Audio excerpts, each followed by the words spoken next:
안녕하세요. 사연에 빠지다의 DJ 민영입니다. 오늘 사연은 읽는 내내 정말 이건 아니다 싶다가 끝에 가서 겨우 한숨을 돌린 그런 내용인데요. 멀쩡한 사람을 이렇게 한순간에 열받게 만들 수도 있구나 싶어 참 씁쓸한 사연이었습니다. 오늘의 사연도 함께 만나볼까요? 여러분의 구독과 좋아요는 제게 큰 힘이 되니까 꾹꾹 눌러주시고요. 그럼 오늘의 사연도 바로 시작해볼게요.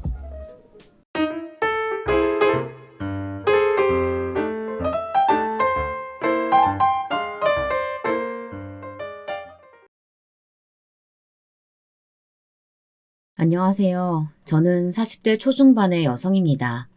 제 얘기를 남한테 막 하는 편은 아니었는데 사람이란 힘든 일을 겪으면 이렇게 변하나 봐요. 저는 결혼이라는 것을 통해 아주 큰 경험을 하게 된 것 같아요. 다른 분들도 아마 크고 작게든 체감하시겠죠. 하지만 제 경우는 좀 특별하다고 생각하는데요. 제가 너무 유별난 걸까요? 모든 발단은 시댁 학가로 시작되었습니다. 이제부터 제 이야기를 해보겠습니다. 저와 남편은 연애 기간이 짧은 편이었고 둘 다 어영부영 홍기를 놓친 나이였어요. 그걸 갖고 당시 어머니는 말이 많으셨죠. 결혼들 할 거면 빨리빨리들 해서 양가 어른들도 멀쩡히 걸을 수 있는 나이에 손주들 좀 안아보게 해줘야지. 우리 정우 아버지 오늘 내일 하고 있는데 이렇게 애태웠어야 쓰겄냐? 혜정이 너도 아버지가 편치 않으시다며. 그럼 시간들 그만 끌어야지. 하지만 전 불만이었던 게 있었습니다. 저는 그럭저럭 준비가 되어 있긴 했어요. 근데 남편이 집 준비가 안 되어 계속 결혼 얘기를 끌고 있었거든요. 당시에 우리들은 웬만큼 정도 들었고 결혼 생각이 없진 않았는데 말이에요. 내가 지금 준비가 안 되어 있어서 아무래도 자식은 나 하나밖에 없고 아버지 병원비로 돈 들어갈 일이 많다 보니까 괜찮은 집 하나 얻기가 힘드네. 우리 둘이서만 살 게 아니라 애기 생각도 해야 되잖아. 이쯤엔 저도 결혼 생각을 약간 조급하게 했던 게 저희 아빠도 몸이 안 좋으시고 외동인 제 걱정이 많으셨어요. 저희 친정엄마가 일찍 돌아가셨거든요. 망설이던 차에 어머니가 이런 대안을 내놓으셨답니다. 그러지 말고 그럼 우리 집에서 결혼 생활을 시작하면 되잖냐. 어차피 니들 애기 낳을 거 아니야. 애기 낳으면 내가 봐주면 되고 주변에 친구들 보면 죄다 그리들 살더만. 이러나 저러나 애 봐줄 만한 집 근처로 얻어서 살 텐데 그럴 거면 우리 집에서 같이 살면서 시작하면 되는 거잖아. 안 그래? 뭐 때문에 1, 2년씩이나 미루냐고. 그런다고 돈이 1억씩이나 모아지냐? 생각해보면 그때 저는 그런 결정을 하면 안 됐는데 나이가 30대 중후반이 되다 보니 조급했던 것 같아요. 주변에 임신이 안 되는 친구들이 적지 않았거든요. 혜정이 너는 결혼하자마자 신혼 이런 거 누릴 생각하지 말고 바로 애부터 가져. 여자는 30대 넘겨서 결혼할 거면 무조건 애기 생각부터 빨리 해야 돼. 신혼 못 즐겨도 어쩔 수 없어. 애 안 생겨서 조마조마하면서 보내는 신혼은 신혼이 아니야. 나중에 애 키워놓고 즐겨도 돼. 이 말이 너무 뼈저리게 느껴져서 얼른 결혼을 해야겠다 싶었죠. 그런데 이때 아버님이 돌아가시면서 다시 일정이 미루어졌는데요. 어머니는 그때 엄청 속상해 하셨어요. 싸게 얼른들 하라니까. 결국엔 정우 아버지는 결혼식장에 서보지도 못하고 저렇게 보내니 원. 더 말할 것도 없어 이제. 얼른들 들어와서 살 생각들 해라. 그래하여 우리는 속전속결로 결혼식을 치르고 시댁에서 합가 생활을 하게 되었답니다. 헌데 이때도 어머니는 안방은 내어주지 않고 옆에 있는 작은 방을 주셨어요. 이때 전 좀 답답했던 게 제 돈으로 차라리 대출을 엄청 안고서 집을 얻었어야 했나 싶었답니다. 여보, 이 방에서 지내기 너무 답답하지 않아? 부동산 알아봤을 때 이 주변에 20평대 빌라들도 많더만. 나도 1억 정도 되는 현금 있고 당신 돈 얼마 좀 합쳐서 대출 좀 많이 끼더라도 그렇게 집 얻었어도 좋았을 것 같아. 그러자 남편은 미안해하면서도 조금은 확고하게 말하더군요. 그건 나도 많이 알아봤는데 우리 나이에 빚 그렇게 끼고 결혼해서 언제 갚고 애는 어떻게 키우겠어. 그거 잘 저금하고 모아서 잘 살아야지. 그리고 어머니 말도 맞잖아. 애 낳으면 같이 살면서 봐주시는 게 훨씬 절약되지. 돈이 부족하니까 우리는 더더욱 이쪽으로 생각해야 돼. 그건 알겠는데, 좀 그러네. 우리 둘이 머무는 방도 너무 작고 좀 그렇다는 얘기야. 우선은 남편이 이 부분에 대해서 미안해하는 기색이 있으니 저도 넘어가게 되었어요. 제대로 확실하게 상의가 된 것도 아닌 학과 생활이었지만 저는 이때 6개월간은 직장을 다니고 있었거든요. 그때 어머니랑 부딪힐 일이 별로 없어 대충 넘기기만 지냈어요. 문제는 그 이후부터였답니다. 너네도 이제 슬슬 애기 준비해야 되지 않겠어? 벌써 언제야? 계절이 2번은 바뀌었잖아. 그럼 얼른들 병원도 좀 다녀오고 애기 가질 생각들을 해야지. 밥 먹다가 확 튀어나온 이 얘기에 저는 좀 당황스러웠어요. 그래서 우선은 제 생각을 말했는데요. 별로 시원치 않게 받아들이시더라고요. 안 그래도 저희 병원도 다녀보고 있어요, 어머니. 둘 다 나이가 있으니까 아무래도 쉽지가 않더라고요. 여차하면 시험관 생각도 하고 있고요. 아무튼 노력하고 있어요, 어머니. 에그머니나 그 시험관인가 뭔가 돈 몇백씩 드는 거 아니냐? 니들끼리 노력을 먼저 하고 병원을 다니던가 해야지. 그거 순전히 다 돈 뜯어먹는 거야. 돈 아끼겠다고 같이 살면서 그런 데다가 돈 다 쏟아부으면 그게 뭐냐? 어머니는 이렇게 제가 한두 마디 하면 곱하기 10배로 쏟아내는 분이라 말문이 자꾸 턱턱 막히더라고요. 저도 내심 걱정이 되어 산부인과를 방문했는데 확실히 임신이 쉬운 단계는 아니었어요. 남편도 권유해서 같이 검사를 받았는데 우리 둘은 꽤 갈 길이 먼 케이스더라고요. 이때 많이 속상했어요. 이건 둘이 같이 노력해야 되는 문제인데 당신도 알다시피 어머니도 엄청 애기 원하시잖아. 그니까 말씀 잘 들어봐. 시험관 애기는 어머니가 이해하셔야 돼. 그렇게까지 돈이 드는 것도 아니고. 그건 알았어. 내가 잘 말해줄 테니까 당신은 너무 걱정하지 마. 하지만 어떻게 뭐라고 말했는지는 모르겠으나 어머니는 여전히 모르는 사람인 것처럼 행동하시더라고요. 저는 아기 준비를 하는 몇 년간 몸도 힘들었지만 어머니의 구박으로 인해 정말 사람답지 못한 생활을 했어요. 한번 들어보실래요? 기억나는 일은 허다하지만 그중 첫 번째를 말해보겠습니다. 시험관으로 첫 시도를 했을 때 잘 안 돼서 저는 무척 우울한 감정이 들었어요. 그런데 어머니는 그때 결과를 들으시더니 이렇게 말하시는 거예요. 엄마 될 몸이 안 좋으니까 뭘 집어넣고 약을 발라도 안 되는구만. 그러니까 어른들 말을 그렇게 들으라고 잔소리를 하는 거야. 내가 진즉 일찍들 결혼하라고 했잖아. 공연히 돈만 쏟아붓고 그러더니 이게 무슨 꼴이냐? 너는 내 말 잘 듣고 살아야 돼. 아휴, 당시에 이 말이 얼마나 모질게 느껴지던지 정신을 못 차리겠더군요. 그래도 전 가뜩이나 좁은 그 집에서 어머니랑 부딪히고 싶지 않아서 참았는데요. 어머니는 저와 거리가 생기는 걸 조금도 허용치 않으시더라고요. 갑자기 이런 부탁을 하시는 거예요. 이번에 휴일 끼고 연달아서 하루 더 쉬잖냐? 나 나가는 식당은 그때가 아주 제일 징글징글하게 바빠. 혜정이도 아무것도 안 하고 쉬니까 나랑 같이 나와서 아침부터 좀 도와주면 좋겠다. 정우 너는 나올 거 없어. 우리 오고 가는 거 태워다만 줘라. 어머니는 아예 마음의 결정을 딱 하시고 저렇게 말씀을 하셨고 저는 좀 황당했어요. 어머니, 저 다음 차수도 준비해야 돼서 좀 쉬어야 돼요. 체력도 딸리고 병원에서도 무리해서 움직이지 말라고 했어요. 야, 너는 그렇게 애가 순진해서 어디다 쓰냐? 그렇게 자꾸 쉬게 하고 허약하게 만들어서 주사 더 맞추고 약 더 먹이려는 심보야. 너는 몸이 너무 약해서 못 써. 더 움직이고 이래서 빠릿빠릿하게 만들어놔야 애도 잘 들어서는 거야. 맨날 그렇게 우거지상하고 비실비실거리니? 그러니까 안 생기는 거지. 얘기가 점점 산으로 가니 이럴 땐 남편이 간신히 붙잡더라고요. 아, 엄마 그러지 말고 나도 같이 가서 도울게. 일단은 애기 생기는 게 먼저잖아. 그날 그렇게 바빠? 어이씨구 마누라 편드는 거냐 지금 너? 네 애미 앞에서? 나는 무릎도 아파 죽겠고 니들 같이 살고 먹인다고 밤낮 없이 일하고 집어서도 바쁘게 움직인다. 아휴 아주 꼴 보기 싫어 죽겠네. 어머니는 본래 말이 이렇게 세고 화가 많으신 분이었고 남편은 그런 자기 엄마 눈치를 슬슬 보는 타입이었어요. 결국 뼈도 못 추리고 저는 어머니 식당에 알바로 투입되었고요. 참 야속하게도 그날 그럭저럭 움직일만 하더라고요. 기왕 하게 된 거 저도 불평 않고 그냥 움직이지만 연달아서 이틀 그렇게 하고 나니 다음 날엔 알아놓게 되었어요. 어머니는 본인도 힘드시다면서 저보고 약하다고 또 잔소리를 하시더군요. 저도 참 그때 그럴 거면 직장이나 다시 다닐 걸 그랬어요. 그리고 시간이 지나 계속해서 임신을 위한 힘든 싸움을 하던 중 저는 믿을 수 없는 사실을 마주하게 되었답니다.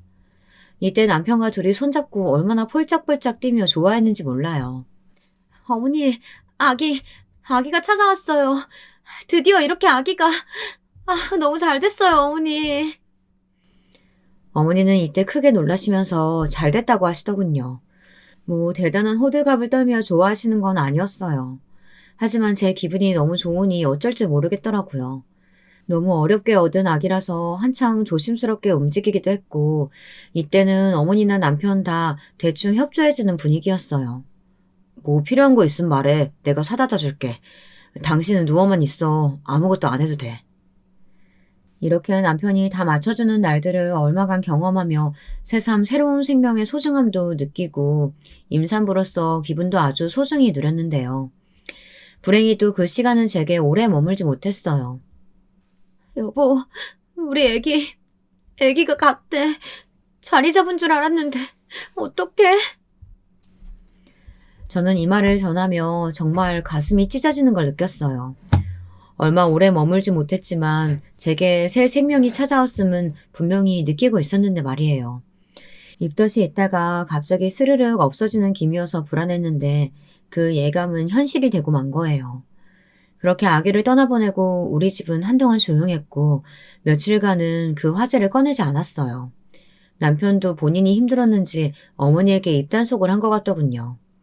저는 좀 더 그 상황에 집중해서 잘 이겨내고 싶었지만 무기력하고 우울감이 심해졌어요. 하지만 이때 어머니는 빨리빨리 힘을 내야 한다는 명목으로 저에게 채찍질을 하시더군요. 자기 자식이 아니라서 그런 걸까요? 어머니에게 딸이 있었다면 모를까 어쩜 이렇게 사람이 냉정한 걸까요? 그렇게 울고 뒤집어 쓰고 있는다고 간애가 또 오는 것도 아니고 니들은 참 그런 걸로 일일이 울고불고 할 정도로 여유도 많다. 우리 때는 그런 일들 숱하게 많았어. 빨리 움직여야 애도 다시 들어서고 그러는 거야. 너도 이제 좀 착착해. 시애미가 집에 있는데 아침에 다 뜨고 일어나서 기어나오는 게 말이 되냐? 내일부턴 꼬박꼬박 다시 움직여. 저는 너무 기가 막히고 의욕도 안 생겨서 답답했지만 저도 마냥 이러고 있을 순 없어서 슬슬 움직였어요. 하지만 이때 제 의사와 다르게 잠은 쏟아져 내리는데 정말 정신을 못 차리겠더라고요. 어머니, 저 아직 몸이 안 좋아서 마늘이랑 양파 이것만 다듬고 들어가서 눈 좀 붙일게요. 잘 쉬어야 된다고 병원에서 말씀하셔서요. 그놈의 쉰다는 말 좀 제발 좀 그만해라. 네가 암만 힘들어봤자 나이 먹은 나랑 똑같냐? 병원. 지금 의사 선생이 네 시애미보다 잘났다 이거야? 잘난 의사 선생이 이렇게 말하시니까 나보고 말 들어라 이거냐고? 어머니는 대체 뭐가 그렇게 저한테 맨날 화가 나시는 건지 저런 야단이 조용할 때는 제가 아기를 가졌을 때 그리고 보낸 직후 며칠간 뿐이었어요. 그러면서 제가 집에서 생활하는 모습들을 일일이 감시하시고 잔소리가 끊이지 않았답니다. 생각해보면 저도 참 용케 버텼어요. 결혼이랄 게 대체 뭐고 시부모란 존재가 뭐길래 저런 대접을 받고 가만히 있었던 걸까요? 하지만 저도 이후로 슬슬 소리를 내게 되었으니 저희 친정아빠가 병원에 입원하게 되시면서부터였어요. 제 부모의 일을 마주하게 되니 더 이상 참긴 힘들더라고요. 어머니, 저희 아빠 아프셔서 어제 입원하셨어요. 한동안은 제가 왔다 갔다 하면서 아빠 챙겨드리고 요양원도 알아봐야 할 것 같아요. 낮 시간엔 외출이 많을 것 같고 어머니 연락 와도 잘 못 받을 것 같아요. 뭐? 아무튼 그래 알았다. 어머니는 차마 거기다 대고 더 딴지를 걸진 못하셨어요. 왜냐면 결혼 전에 연애할 때도 어머니는 저에게 종종 아버님이 아프실 때 가보라고 그렇게 전화를 해대셨거든요. 예비 시아버지인데 인사드리는 식으로 했고 저도 그때 순순히 다니긴 했었고요. 하지만 아니나 다를까 제가 친정에 드나드는 꼴을 곱게 못 보시더라고요. 이거는 남편을 통해 시키신 말이에요. 장인어른이 많이 안 좋으셔? 나도 한번 가봐야 되는데 계속 퇴근이 늦어서 시간이 안 맞네. 당신이 진짜 수고가 많아. 그리고 어머니가 한번 이번에 여행 좀 가고 싶다고 하시더라고. 셋이서 가면 좋겠는데 일정 많이 바빠? 여행? 무슨 여행인지 모르겠지만 나는 당장 그렇게 낼 시간이 없어. 지금 아빠 돌볼 만한 사람이 나밖에 없는데 가끔 고모나 작은아빠, 큰아빠랑 연락하시며 같이 신경을 쓰고 있지만 직계가족은 나뿐이잖아. 이런 식의 여행은 무리야. 어머니도 우리 아빠 아픈 거 아시는데 여행 얘기를 꺼내시는 거야? 남편은 여기서 좀 움찔하더니 그런 건 아니라고 하더군요. 하지만 얼마 안 가서 어머니가 직접 저한테 말씀하시는 바람에 다 들통이 났어요. 남들은 그렇게 자식 며느리들 데리고 여행을 간다는데 뭐 얼마 멀지도 않은 저기 강원도 좀 어디든 놀러 가면 좋겠구만. 내가 정우 아버지 보내고 여지껏 어디 한 군데도 가지를 못했어. 너 시간 좀 빼보면 안 되냐? 저는 이때 확 기분이 상해서 어렵다고 말했고 어머니는 이때 엄청 기분 나쁜 표정을 지으시더군요. 저희 아빠 지금 아프셔서 힘들어요, 어머니. 알고 계신다고 생각했는데 좀 서운하네요, 어머니. 며칠 전에도 갑자기 발작 일으켜서 저 정말 심장 떨어지는 줄 알았어요. 이런 때 제가 아빠 두고 어떻게 편한 기분으로 놀러 갈 수가 있겠어요.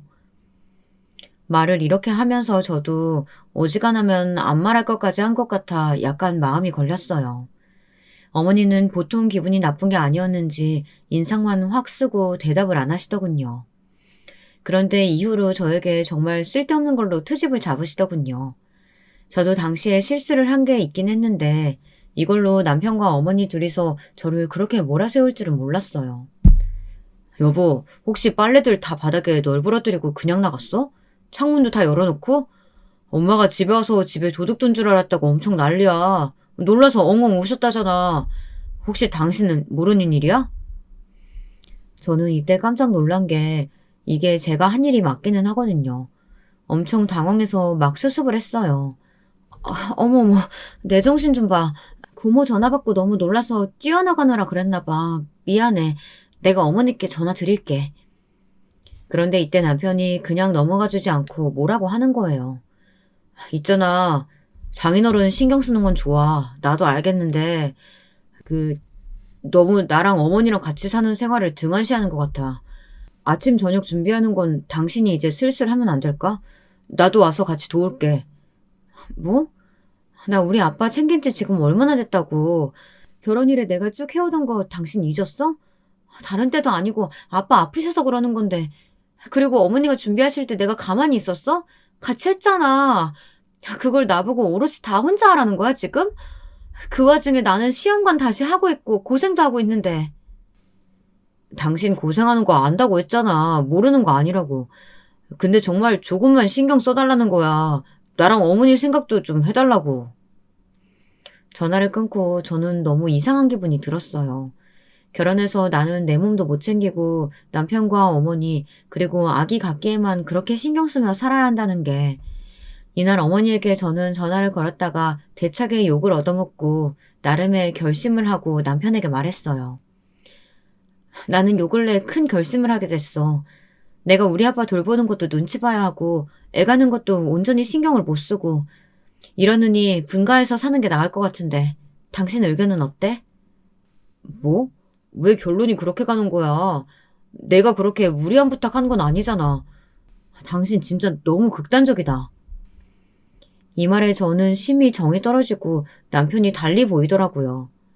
감정이 격해진 저는 이판사판 저 역시 좀 생각 없이 말을 던졌어요. 여지껏 3년 같이 살면서 내가 할 도리 못한 게 뭐야? 그럼 당신도 하나는 결정해. 나 이제 지쳤어. 애기 갖는 거 이제 포기할까 하거든. 둘이 똑같이 나이 먹고 고생하는 건데 이렇게 나만 몸 아프고 그건 당신이 알아주지도 않고 안 하고 싶어. 분가를 포기하던가 아기를 갖는 걸 포기하던가 둘 중에 하나를 골라. 그런데 이때 남편은 엉뚱한 선택을 하는데 너무 황당한 거예요. 머릿속이 너무 복잡해지더군요. 아, 참. 알았어, 그만하자. 나도 이 정도 했으면 할 만큼 했다고 봐. 그만하자. 돈도 많이 들고 서로 너무 피폐해지는 것 같아. 애초에 우리 그렇게까지 기대 안 했잖아. 그만하자고. 남편의 말인즉슨 아기 갖는 걸 포기하자는 거예요. 분가는 절대 안 되겠다는 주의인 건지 어떻게 우리 둘의 생활보다 어머니랑 같이 사는 생활을 중요시하는 걸까요? 뭐야? 그럼 더더욱 우리는 어머니랑 같이 살 이유가 없잖아. 애 봐주신다고 말씀해 주신 건데 우리 둘만 살 거면 나가야 되는 거 아니야? 어머니가 설마 그것 때문에 나가라고 하시겠어? 어머니는 우리랑 같이 살기를 원하시니까 그런 건 걱정 안 해도 돼. 나 이제 일해야 돼서 그만, 이제 끊을게. 전 이런 반응을 원한 게 아닌데 말이에요. 결론은 이러컨 저러컨 간에 어머니는 저희를 끼고 사셔야 하는 것이었어요. 전 절대 그런 인생을 살고 싶지 않은데 말이에요.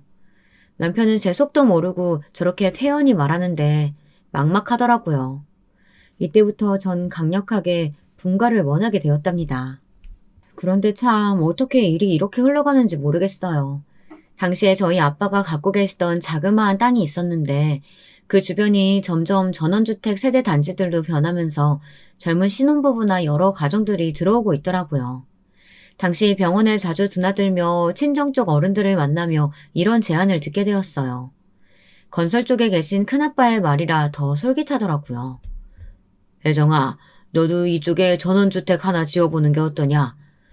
그 부근에 우리 형제들 다 땅 있어서 이번에 네 친척 오빠도 나랑 같이 해가지고 그 염유업 지역에 집 지었잖냐. 한번 해봐. 네 아빠 저러고 있을 때 좋은 소식 하나라도 안겨줘야지. 자식이라곤 너 하나인데 물려줄 재산이 뭐 많은 것도 아니고 갖고 있던 땅 잘 활용하기라도 해야지. 이 말을 들으니 저도 약간 생각이 달라져서 친척 오빠에게 연락해 열심히 집 짓는 과정에 대한 설명을 들었어요. 그리고 본격적으로 진행을 하게 되었답니다. 물론 상황은 쉽게 흘러가지 않았어요. 친척 오빠도 엄청 머리가 아팠다더라고요. 아, 이거 보통 일이 아니야. 우리 아빠는 그 아저씨들 연계해주고 이것저것 봐주시긴 했지만 이거 다 돌아가는 건 전부 내가 담당해서 했잖아. 웬만하면 남이 지어준 집 사서 들어가는 게 제일이라니까. 나 2번 다시는 집 짓는 일 안 하고 싶어. 아, 오빠 그러지 말고 나도 좀 알려줘. 나는 지금 시댁에서 같이 사는 게 더 지옥이야. 하루라도 빨리 여기서 나가고 싶어. 모래석은 탈출하고 싶어 죽겠다니까. 오빠가 했던 절차들 좀 정리해서 보내주면 안 돼? 이러면서 저도 엄청 굽신굽신 친척 오빠와 새언니 비위를 맞춰가며 정보들을 넘겨받았고 그걸 이어나가는 사이 남편에게도 오픈하게 되었어요. 뭐? 그럼 그쪽으로 이사 가는 거야? 나 직장은 어떡하고? 아니, 너무 갑작스러운데. 말이 경기도지 당신 직장까지 차로 40분도 안 걸려. 지금은 같은 서울인데도 더 멀리 다니잖아. 그리고 여기 사진 봐봐. 여기 친척 오빠네 집인데 우리 집도 이런 식으로 완공될 거야. 나는 예전부터 이런 집에서 사는 게 꿈이었는데 이번에 진짜 기회야. 이번 놓치면 못 지을 거야, 이런 집.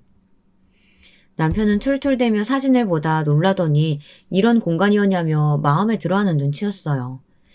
일단 남편이야 오케이 했지만 그 다음 관문은 어머니였어요. 솔직히 이 부분은 남편이 해결해 주길 바래서 맡겼는데 고스란히 저한테로 화살이 날아오더라고요. 이리 와서 앉아봐라. 뭐? 분가를 한다고? 이야, 하다 네가 이렇게까지 내 뒤통수를 치는구나. 결혼도 니들 멋대로 해. 애도 별 봐라 그래도 소식이 없어.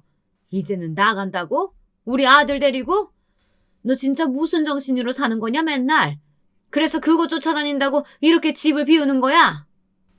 어머니, 저한테 말씀 좀 그렇게 날카롭게 하지 마세요. 정우 씨가 얘기했지만 저희 이제 아이 갖는 건 그만 포기하기로 했어요. 어머니 말씀처럼 돈 그렇게 들이고 둘이서 노력했는데 안 되는 걸 어떡해요. 어머니도 애기 봐준다고 학가 요구하셨던 거고 집 얻을 형편도 안 되는 것도 있었잖아요. 저희 집 지어서 거기서 살 거고 애도 안 가질 거니까 그 부분은 이해해 주셨으면 좋겠어요. 하지만 어머니는 역시 만만치 않은 분이었어요. 그 이후부터 저한테 말을 탁 끊으시더니 아예 제대로 삐지신 티를 내시더군요. 밥을 차려드려도 안 먹겠다고 하시고 한 집에 있으면서도 저를 투명인간 취급하시고 남편에게만 말을 거시는 거예요. 정말 너무너무 유치하게 짝이 없는 그 모양새를 보며 분가에 대한 제 결심은 더욱 확고해졌습니다. 그런데 정말 집을 지어서 산다는 건 아주 힘들더라고요. 친척 오빠의 말은 조금도 가장이 아니었어요. 혜정이, 너 내가 말했잖아. 다 결정되고 공사하고 아는 사람들끼리 하는데도 싸울 일이 한두 가지가 아니라니까. 우리 아빠랑 작은 아빠가 아는 업자분 불러서 한 건데 나 진짜 내내 싸웠어. 너도 그분들 잘 알아보고 작업해. 오빠 말처럼 저 역시 이 혹한의 싸움을 이어나가야 했어요.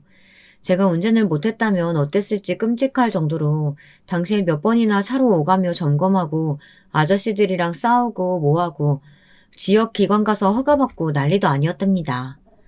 그 와중에 아빠께도 들려야 했고 한편으론 너무 죄송했어요. 아빠, 이렇게 아픈데 저 집에 모셔볼 기회도 없이 이렇게 요양원에 계시니 좀만 괜찮아지면 아빠도 들어와서 잠깐 지내자. 응? 너는 내 걱정 하나도 하지 말고 집이나 잘 관리하면서 살아. 김서방이랑 행복하게 살면 됐지. 아빠는 무슨. 너도 이번에 돈 많이 들어가고 신경 쓸 거 많잖냐.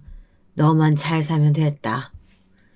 이처럼 저희 친정아빠는 누워서 제 걱정뿐이신데 여기에 돈 보탠 것 하나 없고 저랑 핏줄도 아닌 어머니는 이 기간 내내 저를 정말 진저리나게 괴롭혔어요. 여기에 쓰기도 창피한 내용들인데 막 그런 거 있잖아요. 제 밥만 빼놓고 차린다던가 빨래도 빼놓고 한다던가 별의별 시위를 다 하시더라고요. 나 진짜 못 참겠어. 제일 나쁜 건 당신 같아. 왜 어머니가 대놓고 나 차별하시고 괴롭히는 거 알면서 그냥 지켜만 보고 있어? 내가 그런 눈칫밥 먹고 살려고 결혼한 거야? 당신이랑 어머니랑 도란도란 같이 살아줄 여자가 필요했어? 당신도 우리 새로 지은 집 가서 살고 싶다며. 그럼 어머니 이해시키는 건 당신 목 아니야? 나도 아는데 엄마가 너무 서운하다고 저번에도 펑펑 우시는데 어떡해. 너도 네 집에서 외동딸이지만 나도 외동아들이야. 엄마는 아버지 보내고 혼자 된 지 얼마 안 돼서 혼자 사시는 거 무섭다잖아. 와, 여기서 본심이 나오네. 결국 어머니는 본인 때문에 우리를 붙잡고 싶으신 거잖아. 어머니만 나이 드시고 시간 가는 거야? 나도 나이 먹고 당신도 나이 먹어. 나이 40 넘어 아이도 없이 부부끼리 사는 것도 평탄치 않은데 어머니랑 그렇게 평생을 살라고? 우리 아빠는 심지어 아픈데 저렇게 혼자 계셔. 뭐 자꾸 당신 생각만 해? 저와 남편의 싸움은 계속 말꼬리를 잡고 물어져 끊이질 않았고 어머니와의 사이는 점점 더 최악으로 치달을 뿐이었어요. 그러던 사이 한편으론 집 짓는 건 그럭저럭 진행이 되었고 많은 험난한 과정을 건너고 건너 드디어 완성이 되었답니다. 당시 어른들은 진짜 잘 지었다고 감탄하셨고 친척 오빠도 건너와서 보고 놀랬어요. 와, 이건 진짜 대박이다. 우리 집보다 훨씬 예쁘고 멋진데? 평수도 그렇고 정말 제대로 지었네. 우리 집 지었을 때도 다들 난리였는데 너네 집은 더 대단하다. 이런데 네 남편이랑 와서 산다고? 네 남편은 너한테 절해야지. 집 없어서 합가해서 살고 있었으면 마누라한테 100번 절은 해도 부족하다 이건. 그런 건 알까 몰라 그 사람은. 집 준공 떨어지고 이제 다 결정되니까 우리 시어머니도 나 그렇게 괴롭히다가 이제 아무 말도 안 하시더라고. 진짜 나갈 거라고 체감을 하셨나 봐. 근데 오빠가 여기서 의미심장한 말을 하는 거예요. 그렇게 아들 귀한분이 그냥 나가라고 하는 거야? 쫓아오는 거 아니야 혹시? 저는 그 말에 너무 소름이 확 돋아서 말도 안 된다며 고개를 마구 저었어요. 와, 꿈에 나올까봐 무섭다. 그런 소리 하지 마. 그리고 우리 어머니 자존심 장난 아닌 분이야. 쫓아와서 물을 뿌리지언정 같이 들어와서 산다는 소린 죽어도 못해. 아무튼 이리해서 우리는 저희 친정 식구들부터 불러 집을 간단히 보여드렸어요. 웬만한 옵션들은 다 구비되어 있는 새 집이라 시댁에서 갖고 나올 짐은 많지 않겠더라고요. 다들 집이 너무 좋다며 많이들 탐내셨어요. 고모도 제안을 하나 하셨는데 이것도 약간 솔깃했답니다.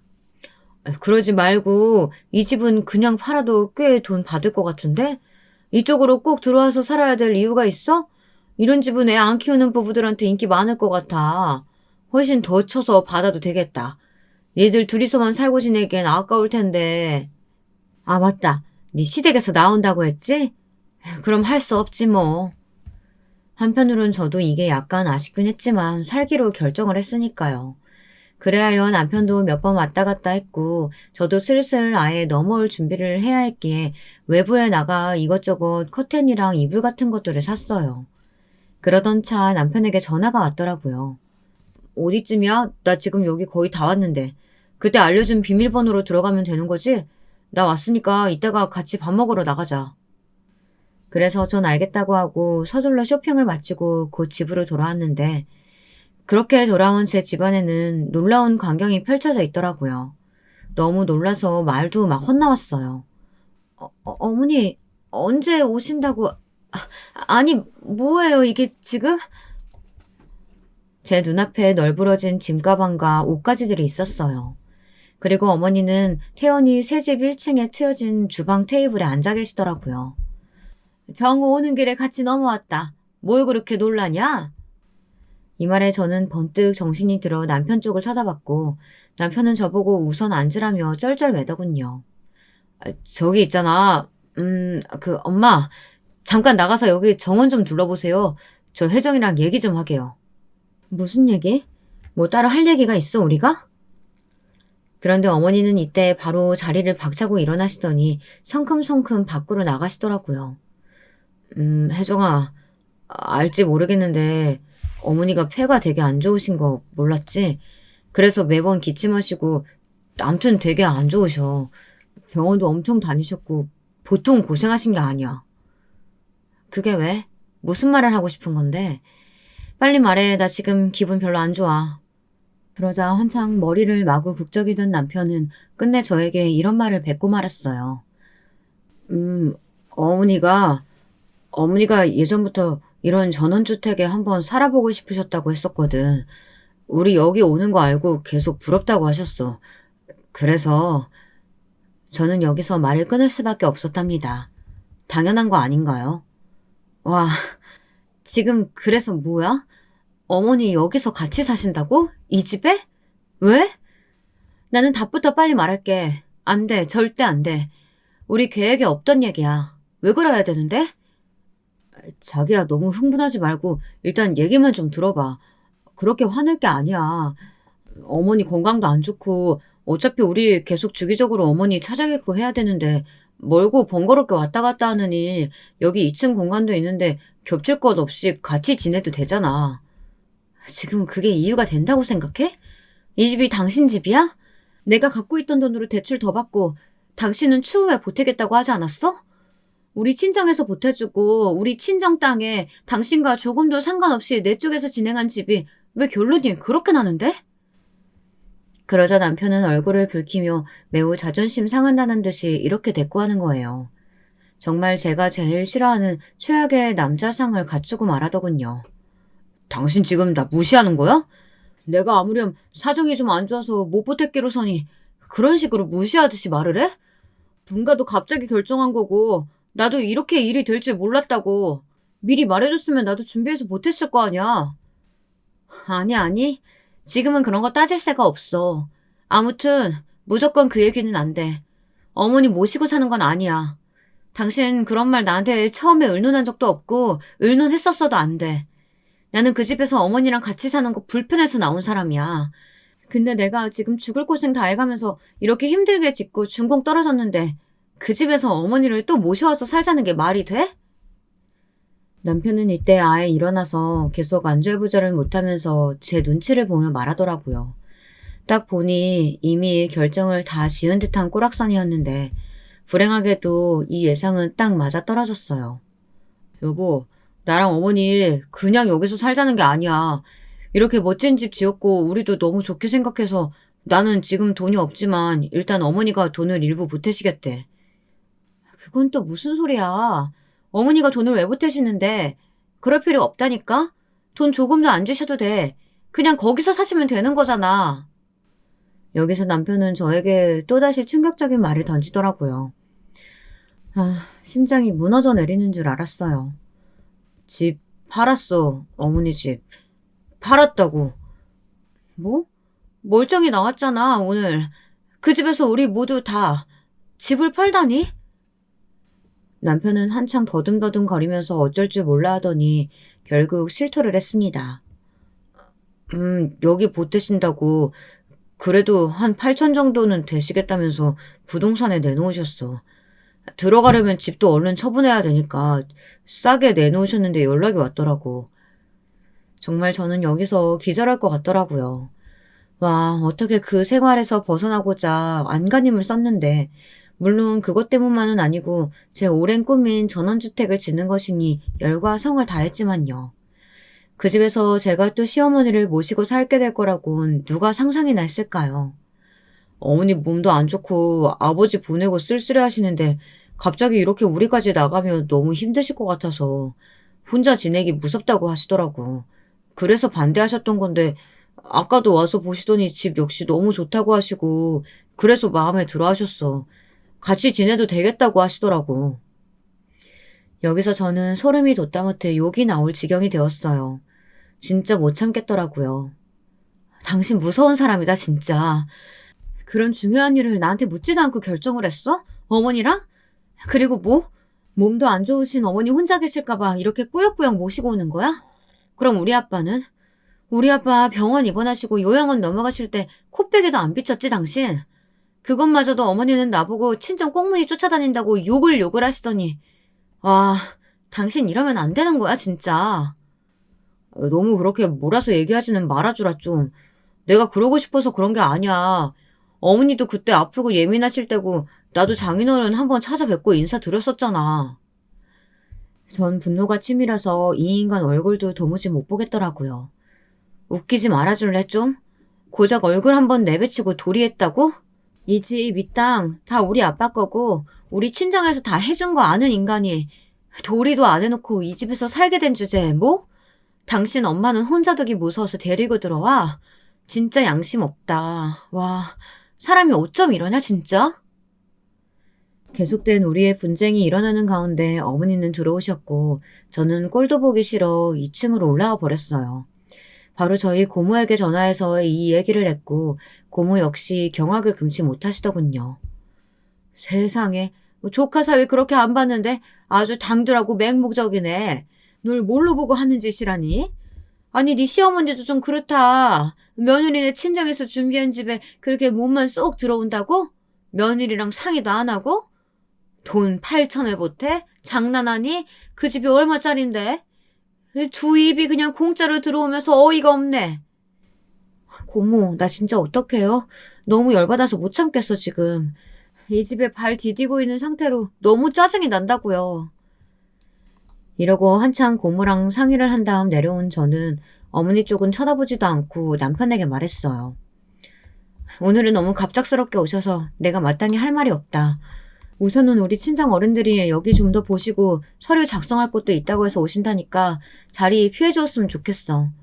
좀 정신 없을 거고 여기 전체도 계속 둘러보셔야 하는데 당신 불편할 테니까. 다른 날 다시 와주라. 아직 할 게 많아서. 이렇게 말하고 저는 올라가 버렸고 캐리어를 1차적으로 끌고 온 남편과 어머니는 잠시 후 문 밖으로 나가는 게 보이더라고요. 그러는 사이 저는 머리를 싸매고 많은 고민을 했어요.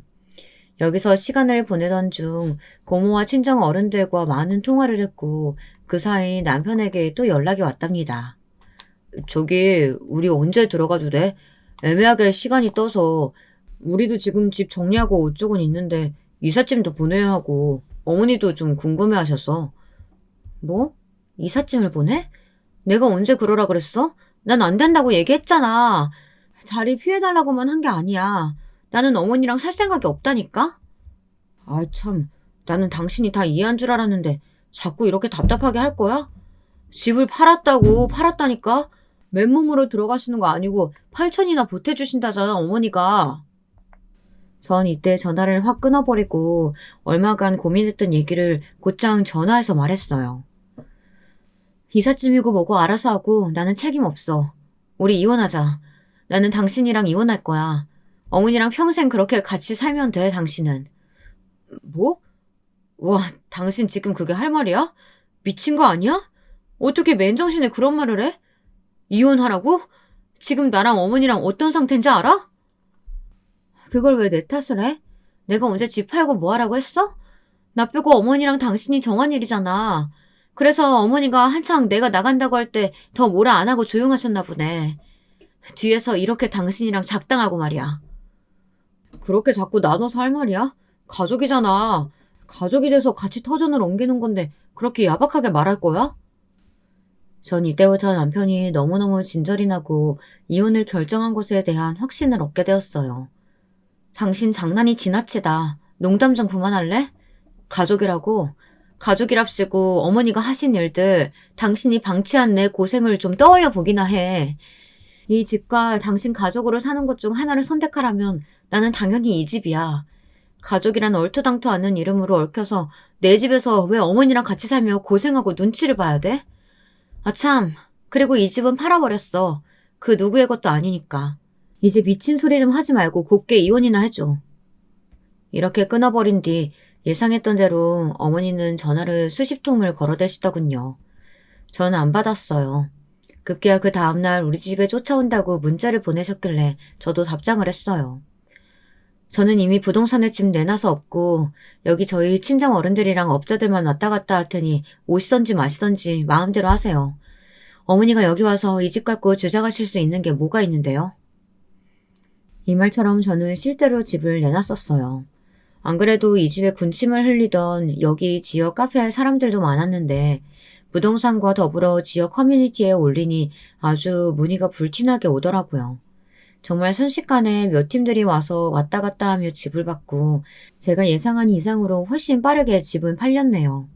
모든 것이 옵션으로 구비된 이 집에 제가 어차피 당장 사다 둔 물건도 얼마 없다 보니 정리하는 것도 그리 늦되지 않더라고요. 시댁에 있었던 제 짐이야 진즉 정리할 거 하고 치웠기 때문에 그 집에 제 물건은 없었고요. 하여간 이혼으로 결정나고 일을 진행할 때에도 남편과 어머니는 아주 악에 받쳐 있었어요. 초반에는 저한테 아주 빌고 오열을 하고 통곡을 했는데요. 집이 팔렸다는 걸 확인하고 나니 이것들이 완전 눈이 돌았더라고요. 나 이렇게 그냥은 이혼 못해줘. 당신 모든 상황을 알면서 그냥 묵인한 거야 당신은. 완전히 나랑 어머니를 싼 값에 집 내놓고 거리에 나앉게 만들었어. 그 집에서 내가 살고 어머니 모실 계획 아니었으면 그 가격에 내놨을 집 아니라고. 우리 손해본 건 어떻게 할 거야? 당장 우리 갈 데도 없어서 모텔 전전하고 있다고. 그거 안 됐네. 하지만 백날 따져봐라. 나한테는 아무 책임 없는데 어떡할 건데?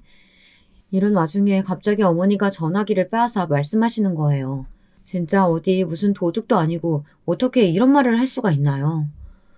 너 며느리 도리도 안 하고 우리 내한테 한 거 가만 안 둔다. 너 그 집 팔았다고 했지? 그럼 반이라도 내놔. 그 집 한 10몇억 한다고 하지 않았냐? 그럼 좋아. 반이라도 보내. 그게 네가 사람으로서 하는 도리야. 인간이면 그렇게 해야 된다고. 지금 무슨 말을 하고 계신지 상상도 안 가시나 본데 전화 끊을게요. 더 대꾸할 가치도 없네요. 하지만 이 노인네는 정말 제대로 도끼가 들어 저한테 장문의 문자를 보냈더라고요. 줄줄줄 뭐라고 쭉 적어서는 뭐 고소를 하겠다, 소송을 하겠다고 적어서 보낸 거예요. 그래서 저도 곧장 받자마자 전화를 걸었어요. 저도 그럼 1번부터 나열하면서 쭉 청구해볼까요? 저 애기 못 갖는다고 아침 저녁으로 말하면서 압박하시고 정신적 스트레스 주신 거, 그리고 시험관 시술하고 힘들 때에도 어머니 식당 불려나가 일 시킨 거, 애기 먼저 보내고 힘들어할 때 그때도 저 불러다가 일 시키고 몸 힘들어서 집에서 쉬고 자는 걸 두고두고 둘볶아 내셨던 거, 어머니 외가 식구들 행사 끌고 다녔었던 거 정말 못 잊겠더라고요. 어머니는 제가 따박따박 받아치니 어버버 어쩔 줄 몰라 하셨고 저는 계속 받아쳤어요. 솔직히 말해서 며느리 쥐어짜고 구워 삶아서 애 못 가는 환경 만드신 건 어머니 아니에요? 저 그때 너무 고생하고 스트레스 받았던 거 잊지도 못해요. 그래서 참다 힘들어서 제 집 갖고 나오려고 했는데 뭐요? 제 집에 어머니랑 정우 씨가 기여한 게 뭐가 있는데 본인들 재산인 것 마냥 반을 달라고요? 미치신 거 아니에요? 이때 옆에서 남편이 스피커폰으로 같이 듣고 있었던 건지 전화기를 뺏어다가 저한테 마구 화를 내더라고요. 저는 눈 깜빡 안 하고 받아쳤어요. 얼씨구, 지금 떠들어서 뭐라는 거야? 그 집 내 집이지 당신 집이야? 상의도 없이 멋대로 신혼 때부터 합가하더니 집 지어서 분가하고 둘이 살재도 복에 겨운지 모르고 어머니를 끌고 들어왔지. 그렇게 멋대로 들어와 앉겠다고 싼값에 집 팔고 갈 데도 없고 손해본 걸 왜 내 탓을 해? 지능 모자란 당신 머리 탓을 해야지. 내가 안 된다고 할 거는 상상도 안 해봤어? 나를 얼마나 바보같이 본 거야? 이렇게 연달아 쏟아내도 정신을 못 차리는 저 모자들에겐, 돈 갖고 윽박지르는 인간들에게는 돈으로 같이 싸대야 답이 없겠더라고요. 저는 마지막 쐐기를 박았어요. 나 이거 하나부터 열까지 다 따져서 나도 내용 증명 같은 거 하나 보내봐. 어머니의 만행이며 당신이 방치하고 이번에 이렇게 일 벌려서 들어오고 어머니 지금 나한테 집 한 돈 반 내놓으라고 한 것까지 녹음 따서 똑같이 나도 윽박질러 보냐고. 그럼 돈 분할은 어림도 없는 데다가 당신이랑 어머니가 나한테 피해 보상해야 될 수도 있어. 내놓을 돈이나 있고? 그러자 남편은 콧바람을 연신 싸대며 승질만 내더니 멍청하게 웅얼거리다가 전화를 끊어버렸어요. 정말 희한할 정도로 그 뒤부터는 이혼 절차 외에 쓸데없는 연락은 없었고요. 그렇게 무던히 이혼을 했네요. 정말 얼마나 거지 같은 상황이 되었길래 제 돈 어떻게든 더 타가려고 혈안이 되었던 걸까요? 아무튼 제 집은 나이띠가 좀 있으신 부부가 들어오셔서 아주 감격하시며 좋은 가격대에 사셨고요. 저는 그 돈으로 잠깐 고문에서 지내다가 다시 서울 쪽으로 새 집을 얻었어요. 아빠 요양원과 교통편으로도 가까운 곳이라 오가기 편하고요. 저의 작업실 겸 집이 되어줄 넉넉한 아파트에서 혼자 살아가고 있답니다. 40대에 혼자가 되어 살아가게 될 줄 30대에는 몰랐지만 저는 전혀 후회하지 않아요. 제 결정에 확신을 갖고 싶어 정리하는 마음으로 쭉 써보았고요. 전혀 새로운 기분을 갖고 열심히 살아보려고 합니다. 여기까지 제 이야기 들어주셔서 감사합니다. 모두 건강하세요. 여러분, 두 번째 사연 시작하기 전에 좋아요, 구독 꼭 눌러주실 거죠?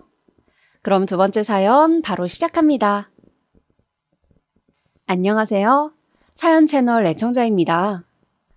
사연 채널을 듣다 보면 어느 날엔 울고 어느 날엔 웃기도 합니다. 다른 사람들의 삶을 듣고 있노라면 어느 부분에서 제 삶과 맞닿아 있다는 생각이 드는데 그래서 그런가 봅니다. 저만 힘들게 살아왔다 생각했는데 타인의 이야기를 들으며 위로받고 제 아픔을 공감받을 수 있어 좋습니다. 오늘은 제 이야기를 해볼까 하는데 창피하긴 하지만 누군가에게 한 번은 글로 꼭 전해주고 싶었던 이야기입니다. 끝까지 들어주시면 고맙겠습니다. 많은 분들이 어린 시절을 나열하시던데 저는 사실 어린 시절에 대해 그다지 말할 게 많지 않습니다. 왜냐하면 추억도 기억도 모두 흐릿하거든요. 나이가 드니 잘 생각이 안 나는 탓도 있겠지만 그보다는 어린 시절 워낙에 불우했던 가정환경에서 자라다 보니 일부러 뇌에서 제 자신을 보호하기 위해 많은 기억을 지우고 자란 것 같습니다. 저는 매일같이 매를 드는 아버지와 뼈 빠지게 고생만 하는 어머니 밑에서 자랐습니다. 저를 비롯해 저희 집은 4남매였고요. 형편은 빠듯하지 집안은 늘 형제들 어머니 비명소리로 가득하지. 그러다 보니 하루라도 마음 편할 날이 없었습니다. 그저 전쟁통이었죠. 그래서 어린 시절 제가 산골짜기에 살았던 것과 중학교까지 졸업했던 것, 이 두 가지를 또렷이 기억하고 있을 뿐 나머지는 아버지의 무서운 얼굴, 피곤에 찌든 어머니의 얼굴 같은 것들입니다. 물론 저만 이런 환경에서 자란 건 아닙니다.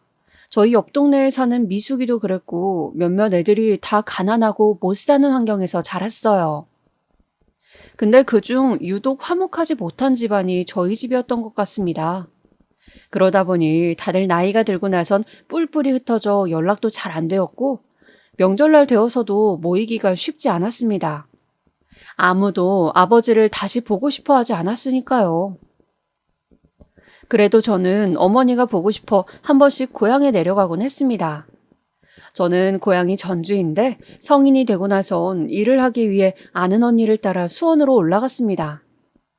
언니가 부모님 집 근처에 미용실을 차린다고 했는데 같이 오면 저에게도 미용 기술을 알려준다고 했거든요. 그래서 언니 일하는 곳에서 가위질을 배우며 손님들 머리를 매만지고 하며 돈을 벌었죠. 그러다 그 미용실에서 남편까지 만나게 되었습니다.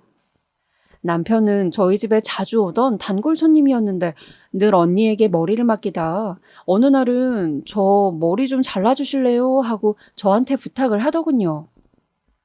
저는 머리를 정성껏 잘라드렸고 남편은 만족했는지 그 다음부턴 저에게 계속 머리를 맡기었습니다.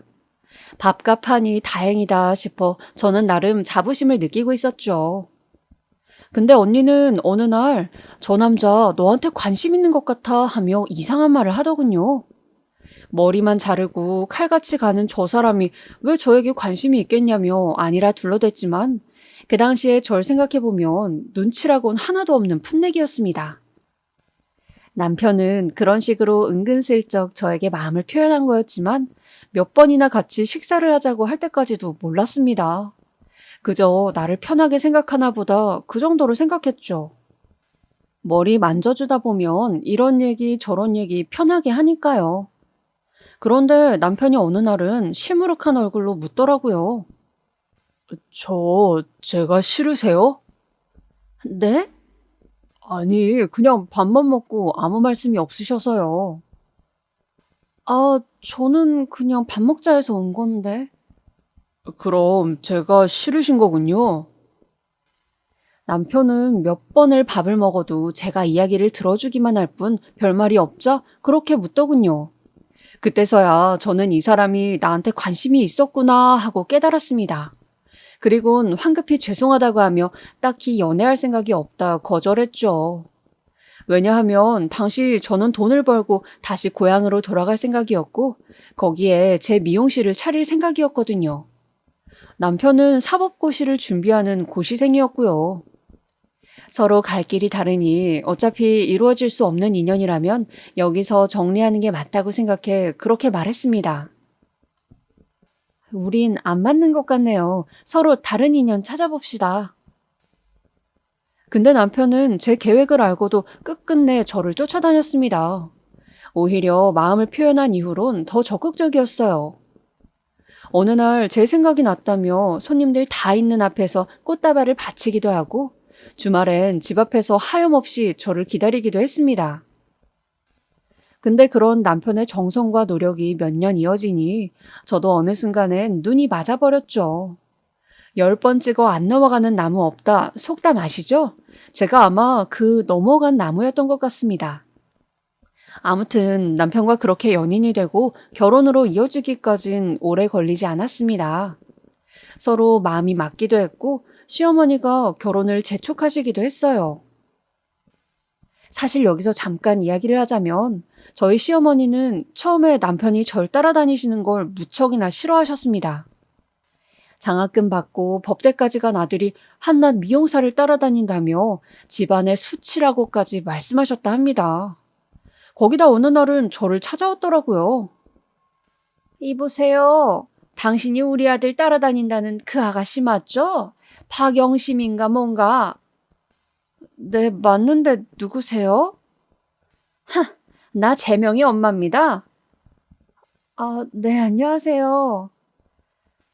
정말 진짜 내가 이렇게까지 해야 하는지 모르겠네. 시어머니는 그 자리에서 저를 매섭게 노려보며 내 아들이 지금 공부를 못하고 있어요. 시험이 코앞인데.